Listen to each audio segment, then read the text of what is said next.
نحمده ونصلي على رسوله الكريم أما بعد فأعوذ بالله من الشيطان الرجيم بسم الله الرحمن الرحيم لا تقتلوا النفس التي حرم الله إلا بالحق فقال النبي صلى الله عليه وسلم أكبر الكبائر لا شريك بالله وقتل النفس وحقوق الوالدین وقول الزور رلاتی ہے تیری حالت اے مسلمان مجھ کو رلاتی ہے تیری حالت اے مسلمان مجھ کو کہ عبرت خیز ہے تیرا فسانہ سب فسانوں میں محترم و مکرم سامعین و سامعات کرام اور تشریف فرما مہمانان اکرام آج آپ ریڈیو اور ٹیلی ویژن میں سنتے ہیں کہ فلاں جگہ دہشت گردی ہو رہی ہے فلاں جگہ دہشت گردی پھیلانے کی کوشش کی جا رہی ہے آج دہشت گردوں نے اتنے لوگوں کو موت کے گھاٹ اتار دیا اتنے لوگوں کی جانیں ضائع ہو گئی اتنے املاک برباد ہو گئے اور ان سارے جرائم کا مجرم اسلام اور اسلام کے نام لیواؤں کو قرار دیا جا رہا ہے میں اس مختصر سے وقت میں آپ کو بتانا چاہتی ہوں کہ دہشت گرد کون ہے پوری دنیا میں دہشت گردی کو پھیلانے والے کون ہیں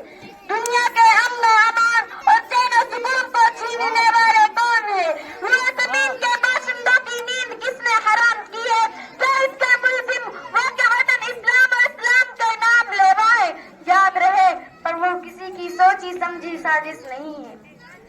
محترم سامعات اسلامی تاریخ کے مطالعہ کرنے والے جانتے ہیں کہ اسلام نے ہمیشہ امن و شانتی کی دعوت دی ہے صلح و آستی کی دعوت دی ہے آپسی محبت اور عزت کی دعوت دی ہے الفت و بھائی چارگی کی دعوت دی ہے میل ملاپ و خیر سگالی کی دعوت دی ہے نصیحت و خیرخواہی کی دعوت دی ہے ظلم و زیادتی سے روکا ہے فتنہ فساد سے روکا ہے حتی جرحت مارنے سے روکا ہے خواہ مخواہ کے نزاعات سے روکا ہے اسلام کے عدل و انصاف اور دعوت امن و شانتی کا اندازہ لگانے کے لیے ضروری ہے قبل اسلام کے حالات سے واقف ہو کے اسلام سے پہلے دنیا کیسے کیسے حالات سے گزری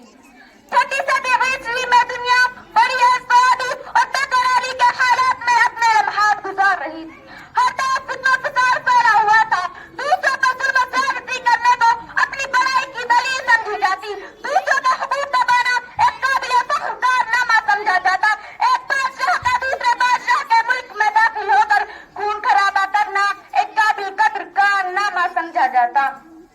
غریب نادار اور معذور لوگوں کو معاف تک نہیں کیا جاتا شیر خوار بچے کو دیوار پر زور سے دے کر مارا جاتا جس سے بچے کا بھیجا نکل کر باہر آ جاتا کیسرو قصہ کی تاریخ کسے یاد نہیں روم اور ایران کی ویرانی کسے معلوم نہیں پختہ نسل کے قتل عام سے کون واقف نہیں جنگ گلاب کی بےدردی سے کون آسنا نہیں الغرض پوری دنیا میں فساد ہی فساد پھیلا ہوا تھا چاہے روم ہو یا ایران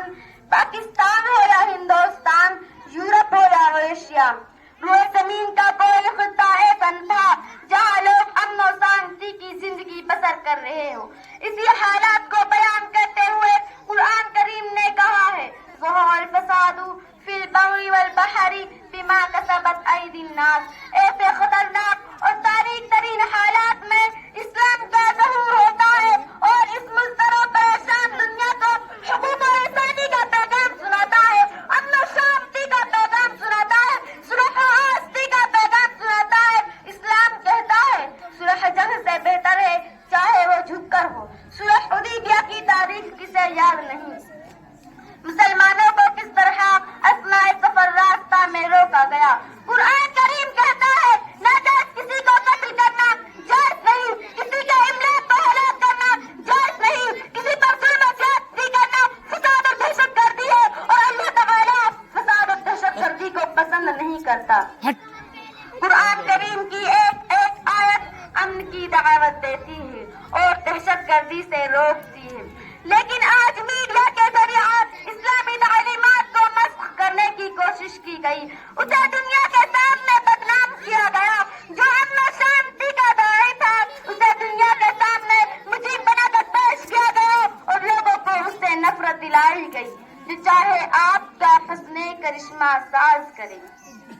لیکن میں پوچھتی ہوں کہ اسلام کو بدنام کرنے والوں، اگر اسلام ایک دہشت گرد مذہب ہے تو نبی صلی اللہ علیہ وسلم کے زمانے میں دہشت گردی کیوں نہیں؟ ابو بکر کے زمانے میں دہشت گردی کیوں نہیں؟ عمر فاروق کے زمانے میں دہشت گردی کیوں نہیں؟ عثمان غنی کے زمانے میں دہشت گردی کیوں نہیں؟ علی حیدر کے زمانے میں دہشت گردی کیوں نہیں؟ خلافت بنی امیہ کے زمانے میں دہشت گردی کیوں نہیں؟ مغلیہ سلطنت کے زمانے میں دہشت گردی کیوں نہیں؟ اور اسلام پر دہشت گردی کا الزام لگانے والوں، اگر اسلام ایک دہشت گرد مذہب ہے تو نبی کے زمانے میں دہشت گردی کیوں نہیں؟ بلقان میں دہشت گردی کس نے پھیلائی؟ سوڈان میں دہشت گردی کس نے پھیلائی؟ ابھی حال ہی میں افغانستان میں دہشت گردی کس نے پھیلائی؟ گجرات میں دہشت گردی کس نے پھیلائی؟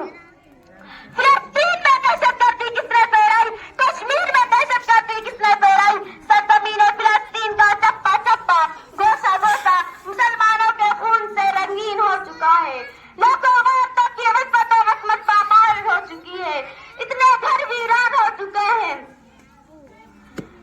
مسلمانوں، میں ان درندے یہودیوں سے پوچھنا چاہتی ہوں کہ اے نام نہاد امن قائم کرنے والوں، اگر تم واقعتاً امن قائم کرنا چاہتے ہو تو خود دہشت گردی کو کرنا چھوڑ دو، دوسروں کی ذلت و آبروریزی کرنا چھوڑ دو، دنیا میں امن قائم ہو جائے گا، دنیا سے دہشت گردی کا خاتمہ ہو جائے گا، لوگ امن و شانتی کی زندگی بسر